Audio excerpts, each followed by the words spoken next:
foudre devant les autres, Mofan est déterminé à garder le secret et à améliorer sa capacité à maîtriser la magie de l'élément du feu.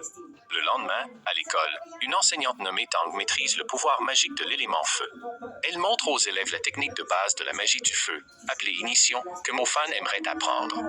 À l'approche de l'examen de pratique de la magie, l'enseignante dit aux élèves qu'ils doivent obtenir de bons résultats pour réussir l'examen et ne pas être renvoyés. En revanche, les élèves qui parviennent à libérer la puissance magique et à la contrôler sont immédiatement transférés dans la classe d'élite, où ils recevront des objets magiques pour accroître leur puissance. Pendant ce temps, Muet apprend les progrès de Mofan à l'école par son neveu, qui n'est autre que Mubei, et prévoit donc de le faire renvoyer de l'école en truquant l'examen de contrôle.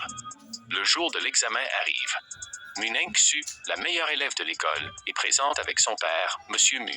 Après avoir impressionné tout le monde avec son pouvoir magique élémentaire de glace, les élèves sont invités à montrer leur pouvoir magique individuellement. Lorsque vient le tour de Mofan, Muet place une pierre magique noire qui peut absorber le pouvoir magique d'une personne, si bien que Mofan doit tout faire pour ne pas obtenir un mauvais score. Même si la pierre noire absorbe sa puissance magique, Mofan réussit à obtenir un bon score en impressionnant tout le monde avec sa technique de libération de la magie élémentaire du feu. Voyant son potentiel, Monsieur Mu semble très intéressé par son intégration dans la famille Mu. Mofan rejette l'offre car il se sent toujours blessé par le traitement que la famille Mu a réservé à la sienne. Monsieur Mu le met alors au défi de combattre son fils adoptif Ange dans 2 ans, et Mofan accepte le défi. Parvenant à entrer dans la classe d'élite, Mofan peut emprunter les objets magiques que l'école avait promis aux élèves de la classe d'élite afin qu'ils puissent augmenter leur pouvoir magique.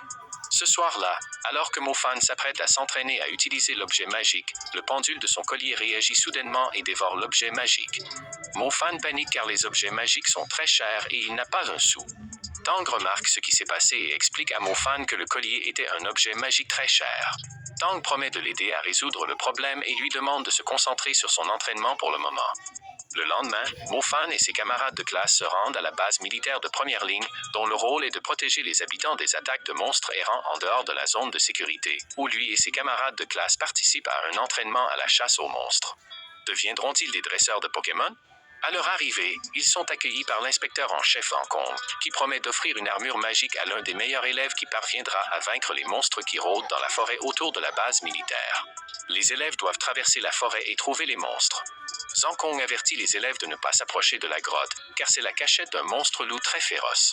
Cependant, certains élèves ne tiennent pas compte de son avertissement et entrent dans la grotte, pensant que l'inspecteur voulait seulement leur faire peur. De leur côté, Mofan et son meilleur ami Zhang Xiao remarquent quelque chose d'étrange dans la grotte et déconseillent à leurs camarades d'y entrer. Mubei et les autres se moquent d'eux parce qu'ils sont lâches et ils entrent dans la grotte. Malheureusement, les élèves finissent par rencontrer le monstre loup géant et tentent de s'échapper. Maintenant, ce sont des lâches? De leur côté, Zankong et les professeurs observent les élèves de loin. Ils sont probablement en train d'apprécier la scène. Voulez-vous aussi du popcorn? Les élèves risquent d'être tués. Zankong explique aux professeurs que les monstres loups sont des bêtes spirituelles contrôlées par l'un de ces hommes afin d'entraîner les élèves à affronter les vrais monstres. Pendant ce temps, Mubei et ses amis tentent de combattre le loup, mais ils ne sont pas assez forts et Mofan intervient. Cependant, la bête semble être devenue incontrôlable à cause de la magie élémentaire de feu de Mofan et le loup attaque les étudiants. Zankong, qui ne voulait pas que les élèves soient blessés, se précipite pour arrêter la bête spirituelle. Et je dirais qu'il était temps. Mofan est furieux lorsque le loup blesse Xiao. Mofan parvient à vaincre la bête en combinant ses pouvoirs magiques élémentaires de foudre et de feu. Il est sur le point de révéler son secret. Zankong arrive et semble surpris de voir la bête inanimée, tout comme les professeurs et ses sbires, qui ne s'attendaient pas à ce que la bête soit vaincue par un nouveau lycéen encore dans les règles de l'art. Pour avoir vaincu la bête spirituelle et sauvé ses camarades, Mofan est nommé meilleur élève de l'entraînement à la chasse aux monstres et reçoit une médaille de Zankong. 2 mois plus tard, Mofan, qui souhaite augmenter sa puissance magique et obtenir de l'argent pour remplacer les objets magiques qu'il a perdus, décide de s'inscrire comme chasseur de primes. Grâce au pouvoir magique de l'élément foudre qu'il maîtrise, Mofan est accepté comme l'un des membres les plus célèbres de l'équipe de chasseurs de monstres de la ville. Peu de temps après, l'équipe de chasseurs de monstres reçoit une mission pour vaincre un monstre qui a soudainement attaqué l'une des écoles de la ville. Mofan fait partie de la mission et il est chargé de fouiller la cafétéria, se retrouvant face à face avec le monstre. Au début, Mofan est dominé par le monstre, et les membres de l'équipe des chasseurs de monstres lui viennent en aide. En colère, Mofan parvient à vaincre le monstre grâce à son pouvoir magique élémentaire, la foudre.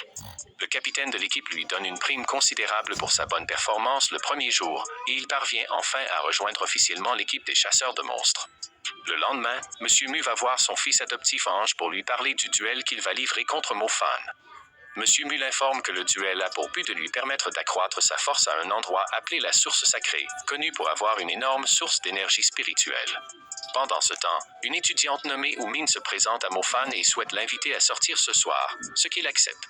Cette nuit-là, Oumine emmène Mofan dans une usine désaffectée près de la maison de sa grand-mère, qui est réputée être un lieu hanté et effrayant en raison des bruits fréquents qui s'y produisent. Comme la grand-mère de Oumine refuse de déménager, elle demande à Mofan de l'aider à enquêter sur l'usine et à découvrir ce qui s'y passe. Un démon loup-borgne, qui s'était caché dans l'usine abandonnée pendant tout ce temps, apparaît soudain dans l'usine. Mofan demande à Oumine d'évacuer les habitants vers un endroit plus sûr, tandis qu'il essaiera de tenir le monstre à distance jusqu'à l'arrivée des secours. Malheureusement, le démon loup est difficile à vaincre, même pour les magiciens professionnels. Peu après, une femme nommée Ketang de l'équipe des chasseurs de monstres arrive avec Ange après avoir reçu un appel d'urgence. Elles parviennent à tenir le monstre à distance jusqu'à l'arrivée des autres membres de l'équipe.